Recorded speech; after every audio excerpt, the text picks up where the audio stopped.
Yeah, obviously tough. Difficult way to end the game. Proud of our group, love our group. Honestly, we didn't play well enough for, I didn't think, quite a while in that game. That third quarter was bad, really bad, and put us behind. Obviously, going into the fourth. I love the rally. I love the fight. Quinerly, kept us in that thing almost single-handedly. Her and Jordan, they're about the only two that had anything going offensively.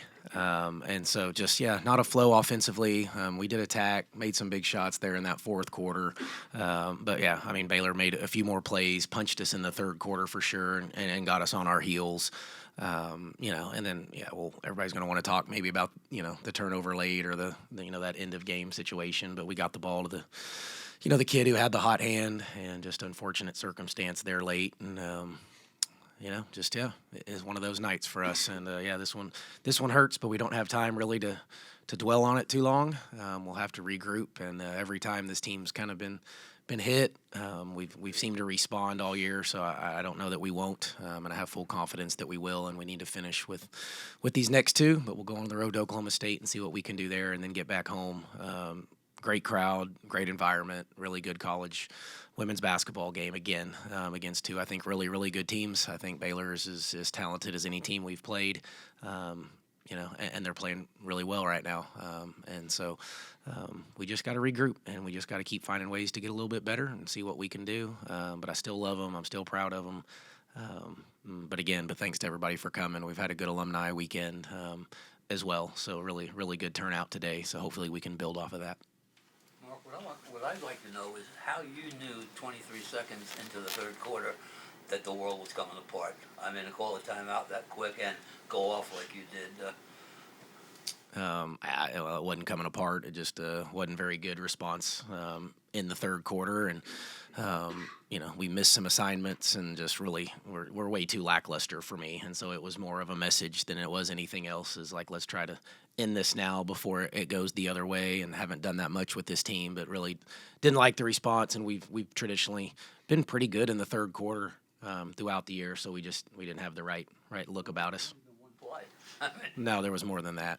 We'd already given up. We'd already lost the lead. Coach, obviously, there's no rally in the first place without JJ's play. And, it might not even be a close game if JJ doesn't get going there. And then to will the team back into it, and then to have that moment at the end.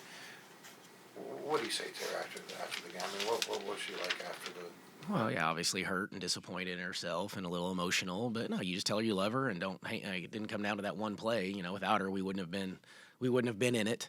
And no, we're going to replay it. I'm going to replay it. I'm going to look at it. Did you get it the right spot? And just lots of stuff from a coaching standpoint that you play. So I could have been better. Her teammates could have been better for her.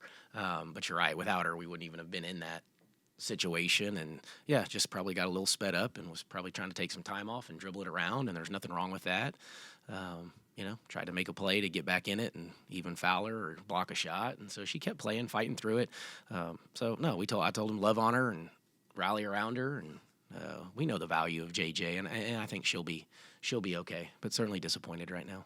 At what point, or any point, do you even look at the Big 12 standings? You're hanging on to that 4 spot, which gets you that 2-round bye. Now Baylor's 1 game back. Does that play a factor in anything going forward, or do you not even worry about that? Yeah, no, you don't worry about it by any stretch. We know where we're at, and we know what's, essentially on the line late. I'm just glad we're still playing for, important things this late, into February and early March. So, there's 2 to go, and we're right there in a good spot. So, no, we bounce back. We still control our own destiny for that spot, if you want to look at it that way. We win 2, then we get it. If we don't, then we end up in some tiebreaker fashion, but I don't even know what that is. It might be head-to-head, and now Baylor would have that on us. So we just need to take care of business. Coach, this is kind of a double-edged sword question. Look at the games that you guys have lost. They've all been against really good teams. They've all been poor shooting nights for you guys, too. How do you look at it? Do you look at it as, man, we need to find a way to get more plays? Or, hey, those are 5 good teams we've lost. Yeah, sure. We have lost to really quality basketball teams. There's no question. The hurdle for us is to continue to try to beat those teams. I mean, we have a couple times, but would like to have a couple of them back. But yeah, Baylor was ranked 4th, I think, at one point in the country, had a win over Utah. Kansas State was ranked 2nd in the country. So if we're playing them to one possession games, then I would like to think we're right there, and just a possession away, and we're young and we're new, and and so we're learning, and I think we're going to grow, and we keep learning every time we go through these situations. This was the gauntlet of our schedule when we're playing these 4 out of 5 games against ranked teams. So, things like this can happen. So I think the last thing I want to do is overreact to it. I think we should be disappointed because we didn't take advantage of the opportunity. But I think we're also right there, and I think that's the beauty of this is that, man, we are playing with some of the elite teams in the country, and Baylor has been one of those, and they had a little skid, but they've regrouped here, it looks like, and playing really well. But the OU win was a great win for us, and to get that game to overtime against Kansas State, who was healthy and was 2 in the country and had the win over Iowa and all those types of things. And if we're doing that, then I think we're in a good spot, and so we just need to keep fighting and get to this tournament, hopefully get a good seed and the right matchup, and then hopefully advance to the NCAA tournament and see what we can do there.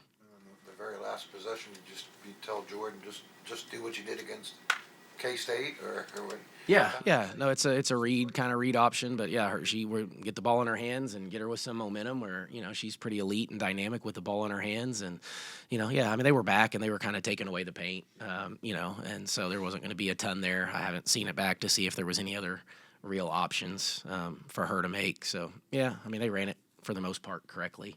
And you talk through those things and try to practice, but it's never like, you got to go through it live for them to really understand it.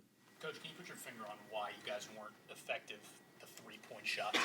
No, not really. Because I think Lauren went 0 for 7, and I think everyone, for the most part, she was open, but she didn't have it. We couldn't get Kylie got in foul trouble. We had no rhythm with her. Kaya was not herself. So there's parts of it, guys. We played this with really 2 kids that scored it. Tirza gave us some good minutes, but we had 3 starters score 3 combined for 3 points. That is going to be really hard to win, when you do that. And, we didn't shoot it great, but we found our way to 42%. The fourth quarter, was better. That third quarter, we lost it in the third quarter. That's where we lost the game, was in the third quarter. We had played hard enough, defended well enough, but we gave up a 25-point quarter. That's hard to win when you're playing teams of this quality. And, their depth is great. And so they got, I think, 5 in double figures, and so their depth is phenomenal. They bring one off, and there's another just highly recruited, highly talented kid coming off the bench. And so we need, my goal has always been 4 in double figures. We didn't get that. Our assists were too low. So we weren't moving it, but they're late. It was just forget about it, just drive it and see if we can get something going. So our fourth quarter response was good. And we put, what would we score in the fourth? 23, I think that says. So, so we fought back and gave ourselves a chance, but we dug the hole. That was on us in the third quarter. You mentioned you're confident in your team's ability to bounce back. What is it about this team that makes you confident, and specifically about JJ, too? Yeah, just, because every time we go through it, they have proven me, what is that? I don't, it's that's, that calm, cool, collected, even keel demeanor probably that just, they don't seem to get too high, never seem to get too low.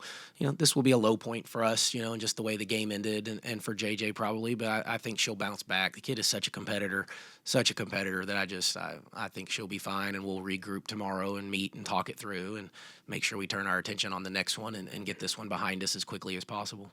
Mark, JJ's 3 that put you ahead, it was right in front of you on the bench. She kind of hesitated before she took it. Did you tell her to shoot it? No, I don't think it's a read play for her and a feel. She kind of hesitates all the time on that 3.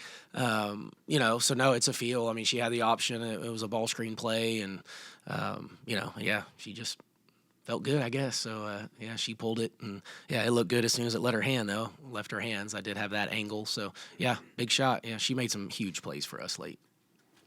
You said we were talking about Lauren, Kaya, hard. They didn't get going. So at what point do you, okay, Jordan, JJ, we're just running stuff for you down. Did that point come, or did you try to keep everyone involved? A little bit of both. No, at some point, we took Lauren out a little bit to give Jayla an opportunity, and who has been playing a little bit better. But Lauren still defends her butt off and competes. And she just didn't get any offensive rhythm. So you go with Jayla, who had a big 3 and another really good look at 1 and some layups. So I thought her minutes were good. A couple good rebounds. We went with Tirza a little bit, Danelle a little bit, just to give us a bigger presence. And so yeah, no, we were just mixing, matching, and trying to find something that worked, and for the most part, it was Jordan and JJ tonight.